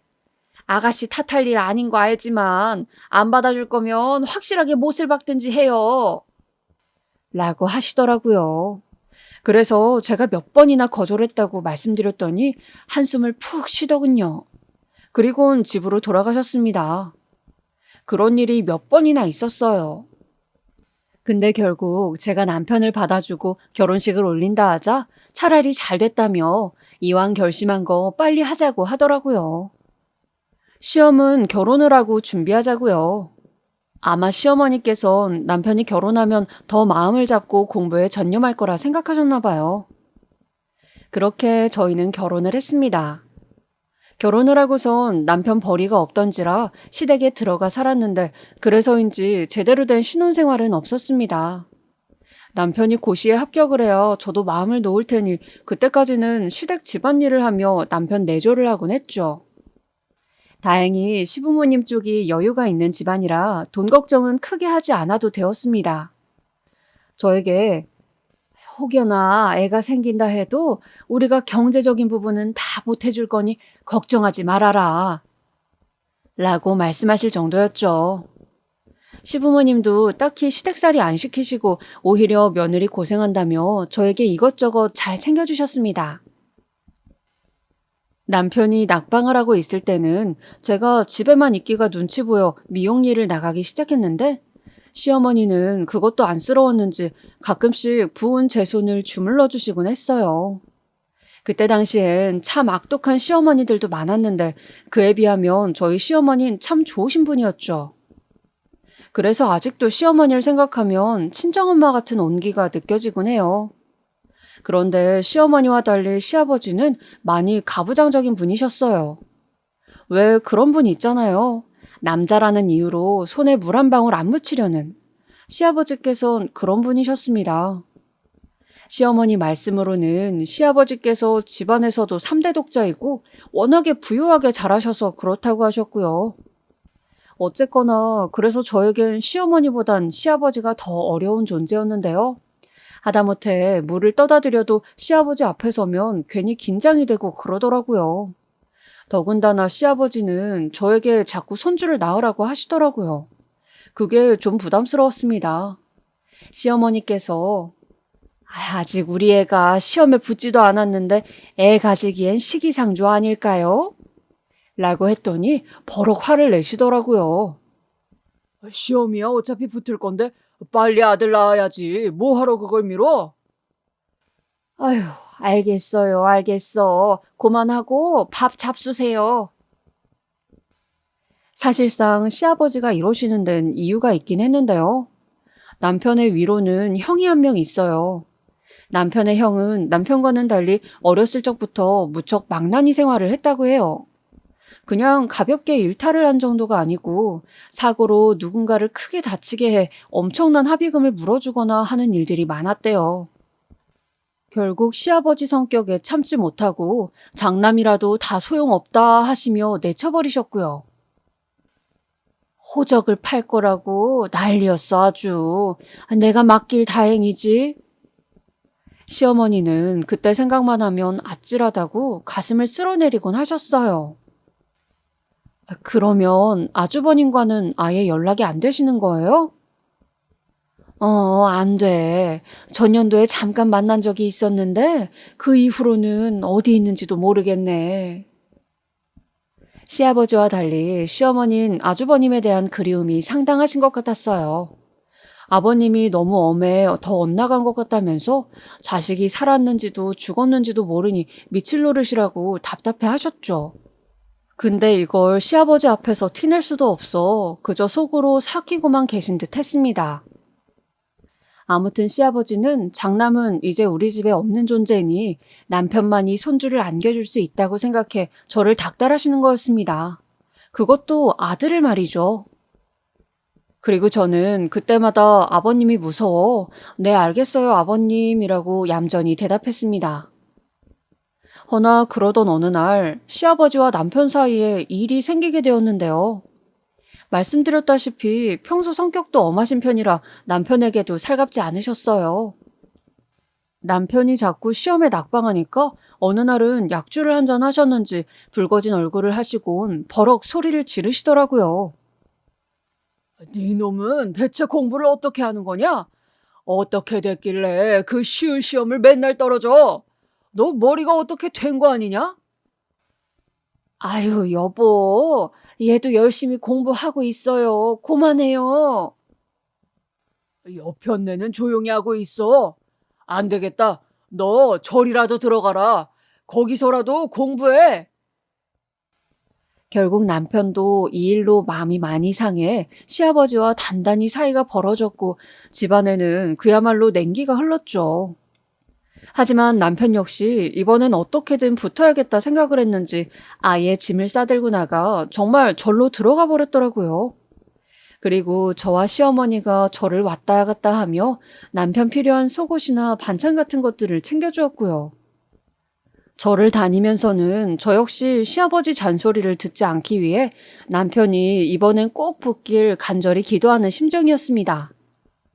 그리고 하늘이 이 기도를 들어주신 건지 남편은 고생을 하다 드디어 시험에 합격해 변호사가 되었습니다. 정말 그날의 기쁨은 이루 말할 수 없었어요. 아직도 생생히 기억이 나는데요. 합격 소식을 듣자마자 저를 얼싸안고 남편이 눈물을 흘리는데 저도 덩달아 코끝이 찡해져 눈물을 흘리고 말았죠. 옆에서 지켜보던 시어머니도 잔치라도 열자며 좋아하셨고요. 남편이 원하던 것을 이루었으니 그렇게 가정엔 다시 평화가 찾아오는 듯 했습니다. 게다가 남편이 변호사가 되어 일을 시작했을 때 겹경사가 터졌는데요. 어느 날 시어머니와 밥을 먹다 그만 속이 메스꺼워 다 개원했는데 시어머니의 눈빛이 이상하더군요. 얼른 확인해보라 하셨고 결과는 임신이었습니다. 아이고 세상에, 하늘이 우리한테 선물을 또 주는구나. 감사해라. 시어머니는 손주가 생겼다며 너무 기뻐하셨고 몸조리 잘 해야 한다며 하던 집안일도 못하게 하셨어요. 근데 시아버지께선 유달리 성별을 신경 쓰셨습니다. 소식을 듣자마자 바로 아들이어야 할 텐데 하시더라고요. 거기다 어느 날은 용한 점쟁이에게가 부적까지 받아왔다며 제 배 위에 얹고 자게 하셨죠. 시어머니는 친정에도 가보라며 저를 여러모로 배려해 주시는데 시아버지는 오직 성별만 신경 쓰시니 저도 출산일자를 앞둔 시점에선 슬그머니 걱정이 생기더라고요. 아들이 아니면 어쩌나, 딸이면 어쩌나. 저에겐 딸도 아들도 다 소중한 제 자식인데 대를 이어야 한다는 시아버지의 쇠고집이 만만치 않았습니다. 그래도 그런 저를 달래준 게 시어머니였어요. 아가, 괜찮다. 딸이면 어떻고 아들이면 어떻니? 영감이 뭐라 하면 내가 한마디 해주마. 얘야, 또 낳으면 되는 건데 너무 걱정하지 말어.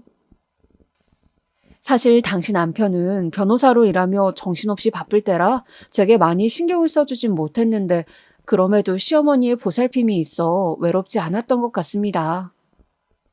그렇게 태어날 아이를 손꼽아 기대하며 10달을 품어 소중한 아이를 낳았습니다. 그런데 참 애석하게도 딸이었어요. 남편이나 시어머니는 좋아하셨지만 그 바람에 시아버지의 구박을 많이 받게 되었죠. 출산도 힘들었지만 산후조리 과정도 그에 못지않게 무척 아프고 힘들었는데 시아버진 저를 볼 때마다 끌끌 혀를 차시는 바람에 제대로 된 산후조리도 못했던 것 같습니다. 마음이 불편하니 차라리 이럴 거면 친정에 내려가 있을 걸 하는 후회가 절로 들었습니다. 시어머니도 저를 보며 아유, 내가 너를 그냥 친정에 보낼 걸 하시며 미안해 하셨고요. 하지만 그것도 잠시 곧 육아로 정신없이 바빠져 시아버지는 신경도 쓰지 못하게 되었습니다. 잠이 부족해 매일 집안일을 하다가도 졸기 일쑤였고 시어머니가 도와주시긴 했지만 갑자기 빨래를 개다가도 혼자 기절하듯 자기도 했죠. 그러다 점차 육아에 적응이 되고 아이가 1살쯤 되자 저도 숨 돌릴 시간이 났습니다. 그런데 그러던 어느 날 시아버지가 저를 안방으로 부르시더라고요. 아버님, 무슨 일로 부르셨어요? 너 얼른 둘째 준비해라.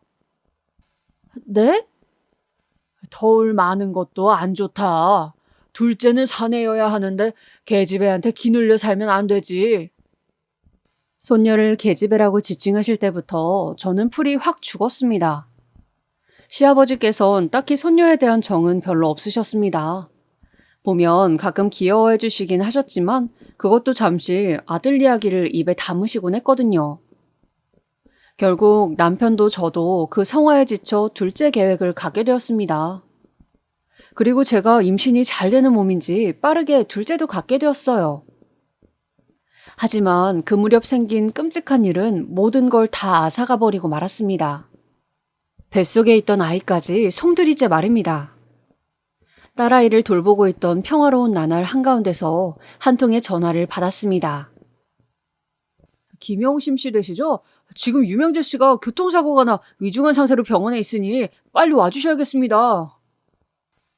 옆에서 제 안색이 시퍼렇게 질리자 시어머니께서 무슨 일이냐 묻는데 순간 그 목소리가 굉장히 멀게 느껴지더라고요. 저와 시부모님은 전화를 받자마자 그 길로 곧장 병원에 달려가긴 했습니다만 남편을 살릴 수는 없었습니다. 마지막 인사를 할 수 있는 시간만이 허락되었고 저는 그저 허망한 말만 하다 떠나보내고 말았습니다. 장례식장의 분위기는 처참하기 그지없었습니다. 시어머니는 마치 영혼이 빠져나간 얼굴로 앉아 계셨고 저는 우는 딸아이를 달래지도 못한 채 남편의 영정사진만 바라보고 있었습니다. 그때 남편의 영정사진 속 얼굴이 참 밝고 환했던 게 기억이 납니다.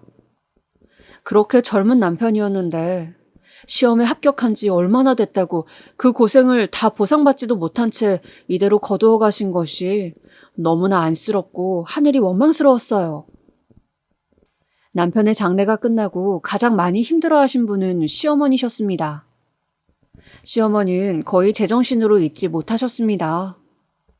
제가 죽이라도 드시라 갖다 드리면 한 숟갈 드시곤 하루를 쫄쫄 굶으셨고 그 상태로 계시다 몇 번을 쓰러져 병원에 가셨죠. 시아버지 역시 자식을 잃은 슬픔이 참담하신지 매일같이 술을 드셨습니다. 제 슬픔도 컸지만 저로선 시부모님을 봉양해야겠다는 의무가 남아있었으니 슬퍼할 여력도 없이 시부모님을 보살펴야 했습니다. 그러던 어느 날 시어머니께서 무언가를 잡수시더니 갑작스레 쓰러지셨고 그 길로 시어머니는 며칠 버티시다 그만 세상을 떠나시고 말았어요. 알고 보니 자식을 잃은 충격을 견딜 수 없으셨던 건지 시어머니께선 홀로 세상을 등지는 선택을 하시게 된 거였습니다. 허나 남편에 이어 시어머니까지 연달아 상을 치르자 그땐 저 역시 충동적으로 세상을 뜨고 싶었습니다. 엄마, 엄마 하며 저를 찾는 어린 딸이 아니었다면 말이죠. 참 막막했습니다. 게다가 저는 그 충격으로 유산까지 했고 시어머니와 남편마저 떠난 집안엔 저와 시아버지 단 둘만이 남아있었어요. 어머님, 저 혼자 어떻게 살라고. 여보.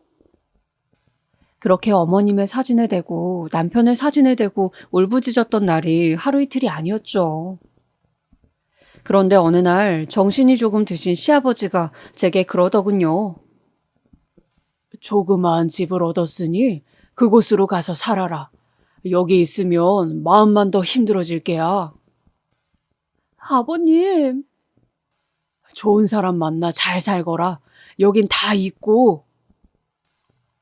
너무나 쓸쓸하신 표정으로 그런 말씀을 하시는 시아버지. 정말 발걸음을 돌리기 힘들었지만 사실 시아버지 말이 맞았습니다. 이 집에 계속 있다간 저도 정신을 차리기가 힘들 것 같았고 제 자식도 제대로 돌보지 못할 것 같았어요. 그래서 하는 수 없이 시아버지께서 마련해 주신 집으로 나가 딸아이와 나가 살게 되었습니다. 그러던 중에도 혼자 계실 시아버지가 신경이 쓰여 일주일에 몇 번씩 그 집을 들러 시아버지를 살피고 오곤 했죠. 늘상 안 와도 된다, 오지 마 라고 말씀하시긴 했지만 혹시나 시어머니와 같은 선택을 하실까봐 걱정이 되었으니까요. 그런데 어머니와 남편을 동시에 떠나보낸 해에 참 묘한 일이 생겼습니다. 제가 시아버지를 살피러 간 날 바로 아주버님이 집을 찾아오신 거였죠. 어머니와 남편이 떠났다는 소식을 뒤늦게 알게 되었다며 아주버님은 그 자리에서 통곡을 했습니다. 재명아, 미안하다. 어머니, 죄송합니다. 정말 죄송합니다. 아주버님은 어머님과 남편의 사진 앞에서 무릎을 꿇고 한참 동안이나 눈물을 흘렸고 아버님에게 장례식에 가지 못해 죄송하다고 사죄했습니다. 그런데 아버님도 어머님과 남편을 잃고 나선 많이 기운이 빠지신 건지 평소 같았으면 바로 내쳤을 아주버님을 가만히 그저 두고 보고만 있더라고요. 그 모습을 보고 있자니 그거대로 안쓰럽게 느껴졌습니다. 아주버님은 저와 시아버지에게 이리 말하더군요. 이제부터라도 장남 노릇하고 싶습니다. 아버지 모시고 여기 있는 재수씨 살피면서 그렇게 살아계실 때 못했던 거 다 하고 싶습니다. 내 동생 참 착한 놈이었어요. 맛있는 게 있으면 저부터 챙겨주고 나눠주고 하는 그런 놈이요. 근데 전 형이 돼서 한 번도 잘해준 적이 없었어요. 맨날 사고쳐 같이 혼나게만 했지. 멀리서나마 내 동생이 변호사 됐다는 소린 들었는데 그때도 찾아가지 못하고 먼 발치에서만 바라보고 있었습니다. 근데 내 동생이 왜 차라리 나를 데려가시지. 재수씨, 혼자 그 힘든 장례 치르게 해서 미안합니다. 그때 아주버님이 하신 말이 왜 그리 눈물이 나던지 못다 했던 슬픔을 토해내듯 저는 하염없이 울었고 시아버지 역시 눈물이 그렁하셔선 뒤돌아 눈물을 훔치셨습니다. 아무튼 그 이후로 아주버님은 따로 사는 저희에게도 부족한 건 없는지 살뜰하게 살펴가며 이것저것 챙겨주셨습니다. 특히 경제적인 부분에서 많이 챙겨주었어요. 번번이 감사해요. 이걸 받아도 될지. 아이가 크고 나면 꼭 일해서 이 돈 다 갚을게요. 아니에요. 갚는다뇨. 그런 말 마세요. 오히려 저는 재수 씨가 이 돈 써주는 게 마음 편해요. 아주버님도 참 감사합니다. 어쨌든 잘 쓰겠습니다. 아주버님은 그렇게 든든한 버팀목이 되어주셨어요. 그리고 저희 애를 무척이나 이뻐해 주셨는데 아마도 그게 저희 남편에 대한 못다한 사랑이었던 것 같습니다. 아직 다 자라지 않은 제 딸 얼굴을 보며 우리 재명이 반, 재수씨 반 닮았네요 하며 슬프게 웃으시곤 했으니까요. 물론 그동안 저희 친정에서도 저에게 이따금씩 연락이 오기도 했어요. 과부된 딸 거기 두는 게 마음에 걸리셨던 건지 어머니께선 고향으로 언제 내려올 거니 너 미용실 차린다 하지 않았어? 하고 묻곤 했어요. 근데 남편과 시어머니의 흔적이 남아있는 이곳을 저버릴 의지가 생기지 않더군요. 고향으로는 차마 발길이 떨어지지 않더라고요. 그래서 그때마다 이를 꽉 깨물곤 어머니 나중에 갈게요, 꼭 갈게요 하며 차일피일 미루곤 했습니다. 그 후 저는 천천히 상실의 슬픔을 극복해 나갔습니다. 남편과 시어머니가 그리우면 시댁에 들러 아버지와 아주버님과 시간을 보내기도 하고 아주버님의 도움으로 차린 미용실에서 열심히 일을 하며 마음의 안정감을 많이 되찾았습니다. 어떻게 보면 시어머니 잃고 남편을 잃은 슬픔을 이 가족이란 울타리 안에서 많이 달래었던 거지요. 그간 완고하고 고집세던 아버님도 많이 변하셨고요.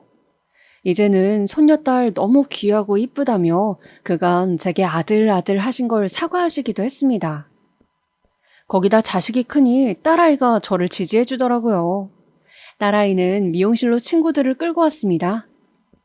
딸아이는 무척 쾌활하고 밝은 성격이었는데 아마 남편을 많이 닮은 듯 했습니다. 다만 딸아이는 공부하는 걸 별로 싫어해 공부하는 담을 쌓고 매일 허구한 날 친구들과 놀곤 했는데요.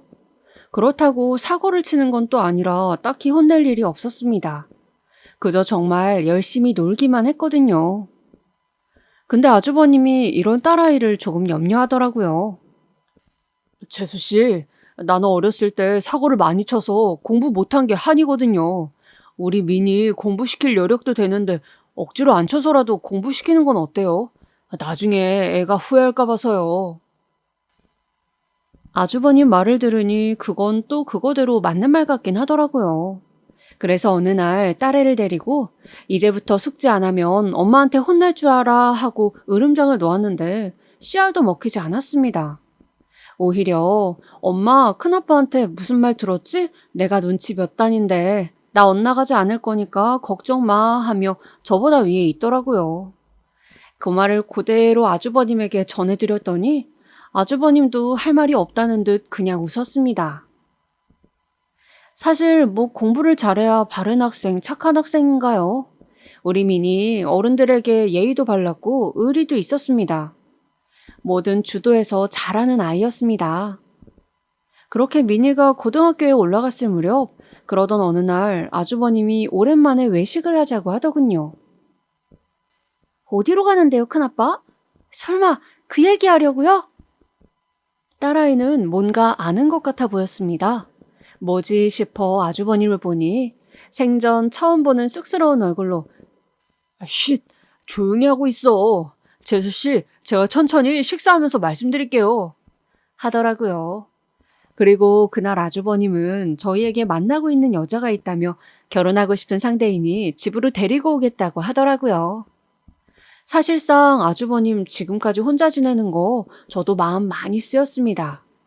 몇 번 만나는 사람이야 있는 것 같아 여쭤보았는데 그때마다 결혼 상대로는 모르겠어요 하길래 내심 아쉬웠죠. 근데 이제야 좋은 상대를 만났다 하시니 진심으로 기뻤습니다. 지금까지 아주버님이 주신 도움 없었으면 우리 미니 제대로 못 키웠을 거예요. 덕분에요. 이제는 아주버님이 행복해지셨으면 좋겠네요. 그리고 저는 형님 되실 분을 기대하며 첫 만남 자리에서 20첩 반상을 준비했습니다.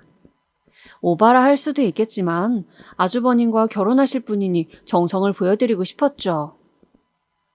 처음 본 형님의 인상은 차분했고 어딘지 날카로운 느낌도 드는 분이었습니다. 박사학위를 따신 분이라 들었는데 그래서인지 말투에서나 행동에서 많이 배운 사람인 것 같다는 느낌이 폴폴 풍겼어요. 근데 그런 것보다요, 중간중간 아주버님이 형님을 무척 사랑하신다는 게 느껴져 보는 내내 흐뭇하더라고요. 시아버님도 이제야 장남이 장가간다며 흡족해 하셨고 얼른 날짜를 잡으라고 성하셨어요. 그렇게 두 사람 나이가 적지 않은 만큼 빠르게 식이 치러졌고 형님은 시댁에서 살게 되었습니다. 하지만 이때부터 제가 골치 아플 일이 생기더라고요. 아주버님과 형님 살고 계신 시댁이 저희 집과 멀지 않은 곳에 있어 형님과 이런저런 일로 마주칠 일이 많았는데요. 사실상 형님이 저를 부르시는 일이 많았어요. 김장이라던가 시아버지 생신날 같은 때 전날 무슨 음식을 해야 하는지 모르겠다면서요. 근데 그중엔 들어주기 어려운 것도 있었습니다. 예를 들어 시아버지의 밥을 차려야 하는데 자기가 급한 일이 있어 나가봐야 하니 대신 와 해주면 안 되겠냐 하는 부탁 같은 거였죠. 물론 제가 시간이 되면 도와드리겠지만 저도 미용실 손님 많을 땐 직원에게만 맡겨두고 갈 수가 없었습니다. 그래서 몇 번 거절을 했죠. 그랬더니 어느 날은 저를 따로 불러 그러더군요. 저기 말이야, 내가 어쨌든 동서보다는 윗사람이잖아. 근데 그렇게 딱 잘라 거절하는 거 예의에서 벗어났다고 생각하지 않아? 아, 형님, 저도 사정이 있었어요. 말씀드렸다시피. 사정은 나도 충분히 들었으니 더 반복하지 않아도 돼, 동서. 나도 나이 들어 이 집에 왔고 동서가 먼저 있던 사람이라는 건 충분히 아는데 그래도 형님 대접은 해줬으면 해. 최소한의 대접 말이야. 아니면 혹시 동서가 나보다 나이 많으니까 뭐 그런 걸로 텃세라도 부리고 싶은 거야? 네? 아니, 그게 무슨 말이에요? 형님 대접은 또 뭐고? 솔직히 어떤 대접을 바라시는 건지 알 수가 없었죠. 사정이 생겨 일 좀 몇 번 못 도와줬다고 그런 식으로 말하는 걸 보니 그렇게 안 봤는데 사람이 좀 못됐다는 생각이 들더군요. 그래서 그때부턴 저도 웬만하면 상대하지 않으려 했습니다. 몇 번 비위 맞춰주고 끝내려 했죠. 근데 이 형님이란 작자 제가 생각했던 것 이상으로 사람이 차갑고 무섭더라고요. 어느 날 생각하면 너무 기막힌 일이 있었어요. 딸아이가 20살이 되었을 즈음의 일인데요. 저랑 딸아이가 시댁에 놀러가 다 같이 저녁을 먹고 도란도란 이야기를 나누고 있었는데 딸아이가 자기 핸드폰이 없어졌다며 불 꺼진 방 안으로 들어가더라고요. 근데 그 방엔 형님이 자고 있었어요. 딸아이는 형님이 잘까봐 일부러 조심조심하며 물건들을 뒤졌는데 그걸 오해하고는 갑자기 소리를 지르기 시작하는 겁니다. 너 정말 내 귀걸이 안 가져갔니? 사실대로 말해. 그럼 용서해 줄 테니까. 제가 뭘 가져가요? 제 몸이라도 뒤져보세요. 그런 거 없으니까. 그럼 왜 불 꺼진 방 안에서 불도 안 켜고 물건을 찾는단 말이야? 큰엄마가 자고 계시니까 그렇죠. 진짜 어이없네, 이 아줌마. 뭐라고? 순식간에 딸아이와 형님 사이에 큰 소리가 났고 솔직히 저도 자기 귀걸이가 없어졌다고 제 아이를 몰아붙인 게 어이없었지만 일단은 딸 편에 서서 침착하게 말하려 했습니다. 우리 미니 아직 잘 몰라 그러시겠지만 그런 애 아니에요. 미니가 왜 그러겠어요, 형님? 그래, 당신 그만해. 지금 너무 과해. 아주버님까지 나서서 말리니 그제야 형님은 씩씩거리는 걸 멈추고 나갔지만 기분이 너무 불쾌하더군요. 거기다 딸아이는 완전히 상처를 받은 상태였죠. 집에 갈 때까지도 말도 않더니 들어가자마자 방문을 소리나게 쿵 닫더라고요. 딸아이 성격에 얼마나 자존심이 상하고 상처받았을지 충분히 이해가 되었죠. 그래서 나중에 제가 딸을 대신해 말을 하게 되었습니다. 형님, 앞으로는 무턱대고 제 딸 의심하는 일 없었으면 좋겠어요. 아무리 형님 물건이 중하다지만 그렇다고 제 딸을 그리 도둑으로 모시면 형님 마음도 불편하지 않으시겠어요? 같은 가족이잖아요. 아, 동서, 지금 나 가르치려 드는 거야? 형님은 도무지 말이 안 통하는 작자였어요. 거의 벽에 대고 말하는 거와 같았습니다. 그런데 이것뿐만이 아니었어요.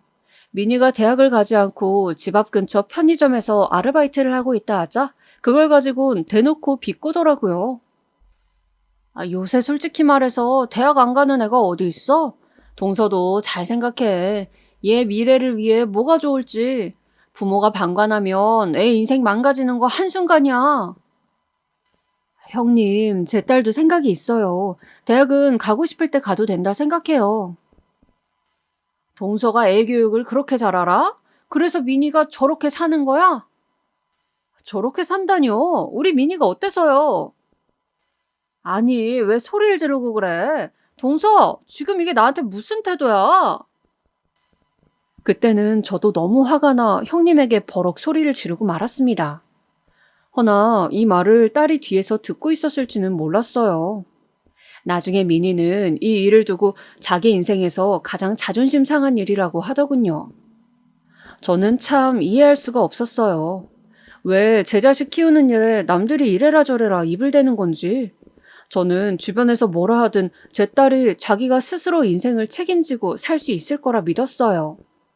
제 자식이니 그건 제가 누구보다 제일 잘 안다고 생각했어요.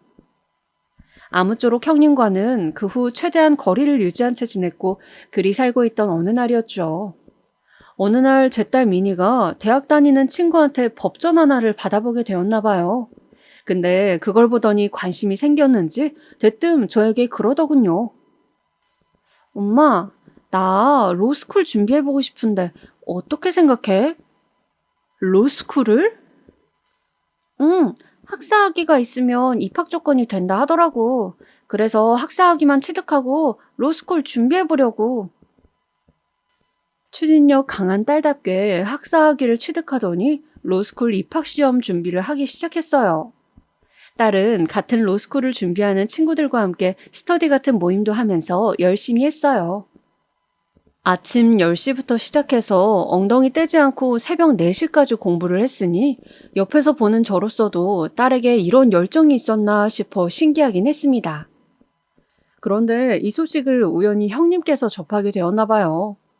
딸의 SNS에 로스쿨을 준비한다는 글을 보고는 전화를 걸었더라고요. 그러면서 하는 말이 참, 미니 걔도 용기가 대단하다. 아니, 뭐라도 해보려 한다니 다행이긴 한데 말이야. 로스쿨이라니 너무 높지 않겠어? 내가 몇십 년 공부만 한 사람으로서 말하는데 공부가 결코 쉬운 게 아니거든. 아, 네, 형님. 처음엔 그냥 흘려들으려고 대강 대답만 하고 끊으려 했어요. 근데 점점 말의 강도가 지나치더라고요. 자기가 박사학위 딸 때까지 얼마나 힘들었는지 엉덩이 붙이고 앉아 공부하는 게 아무나 할 수 있는 일이 아니라는 둥 결국 하고 싶은 말은 우리 딸이 오르지도 못할 나무를 보고 있단 말인 듯 했어요. 머리가 바로 지끈거려왔죠. 저 형님, 일단은 제가 하던 일이 있으니 끊을게요. 다음에 연락해요. 하고 전화를 끊으려 했지만 급기야 이 양반은 해선 안 될 말까지 하고야 말더라고요. 유전자라는 게 있잖아. 돌아가신 서방님도 변호사 시험 수십 번 낙방했다며. 나야 걱정이 돼서 그러지. 미니가 괜히 그런 거 도전하다 몇 년간 개고생할까 봐. 차라리 미니는 얼굴도 이쁘장하니 취직이나 하는 게 낫지. 아, 형님. 정말 너무하시네요. 취집이요? 제 딸한테 지금 시집이나 가라 이 소리예요? 형님이 뭔데 제 딸 인생 설계까지 하시려는 거예요? 틀린 말도 아닌데 뭘 그리 발끈해? 그럼 멍청한 유전자가 어디 가겠어? 동서 대학 안 나왔잖아. 기가 막혔습니다. 멍청한 유전자? 그건 대학 나오지 않은 저를 향해 쏘는 단어였어요. 근데 저를 향한 공격을 넘어 제 딸에게 그런 말을 해대니 어미로서 참을 수가 없더군요. 저는 그만 탁 소리 나게 전화를 끊곤 곧바로 아주버님에게 전화를 해 잔뜩 흥분해 형님이 있던 말을 모조리 전했습니다. 진짜 그 사람이 그런 말을 했어요? 아, 이걸 미안해서 어쩌지? 재수씨 정말 미안합니다. 내가 단단히 말해둘게요. 전번날 주의를 주긴 했는데. 아주버님은 충격받으신 말투로 뭐라 말해야 할지 모르겠다며 계속 사과를 전하셨지만 그 말 또한 들리지 않더군요. 웃긴 건 그 이후였어요. 제 딸이 로스쿨에 합격하자 형님은 민망한지 제 얼굴을 피하기 시작하더군요. 그때부터는 찍소리도 못하고 로스쿨이 끝이 아니라나 뭐라나 하며 혼자 궁시렁대더라고요. 하지만 사람 인생이 참 기묘하다고 생각되는 게 이런 부분인 것 같아요. 제 딸이 로스쿨을 졸업하고 최우수 성적으로 변호사 시험에 패스해 대형 로펌에까지 들어가게 되었을 때 일이 생긴 거죠. 아주버님을 통해 직접 이 소식을 듣게 되었는데요. 저로서도 놀랄 수밖에 없었습니다. 형님이 이 정도로 악질일 줄은 몰랐으니까요. 알고 보니 아주버님 몰래 투자 사기를 벌여 몇십억의 손해를 끼쳐 경찰에 끌려갔다는 거였어요. 아주버님은 이 일을 전혀 모르고 계셨다가 남편이란 이유로 같이 연루되어 조사를 받게 되셨다 하고요. 저야 아주버님을 오래 봐왔으니 그럴 뿐이 아니시라는 거 누구보다 잘 알고 있었습니다. 그러니 더 걱정되는 마음이었죠. 거기다 그날 바로 딸아이에게서 전화까지 걸려왔어요. 엄마, 큰엄마가 저한테 오늘 전화가 왔는데 아휴, 좀 곤란하네. 왜? 너한테 혹시 뭐 부탁하지? 자기 변호를 해달라고 하는 거야. 자기 감옥 가면 안 된다고 하면서.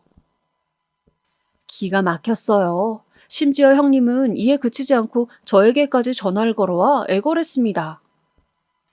동서, 나 한 번만 살려줘. 민희 동서 말이면 듣잖아.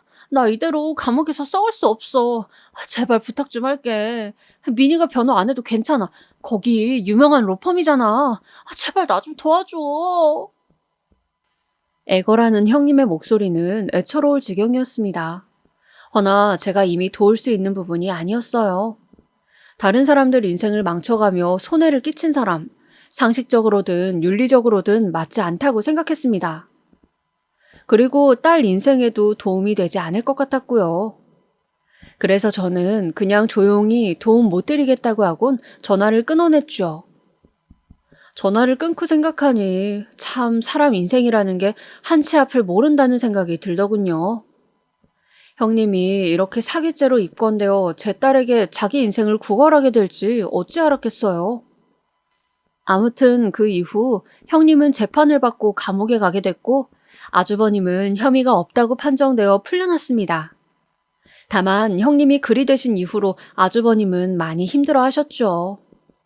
아무래도 살 맞대고 산 사람이 거액의 투자 사기를 벌여 그리 되었다는 게 받아들이기 쉬운 일은 아니잖아요. 그래서 요즘 가끔 딸아이와 들러 아주버님을 종종 챙겨드리고 있어요. 다행히 웃음도 조금씩 찾으시고 다시 일도 나가고 계세요. 저희에게 많은 도움 주신 만큼 아주버님께서 앞으로는 좋은 인연을 만나 다치시는 일이 없었으면 좋겠네요. 지금까지 길고 지루한 저의 이야기 들어주셔서 너무 감사하고 오늘 하루 행복하게 보내세요.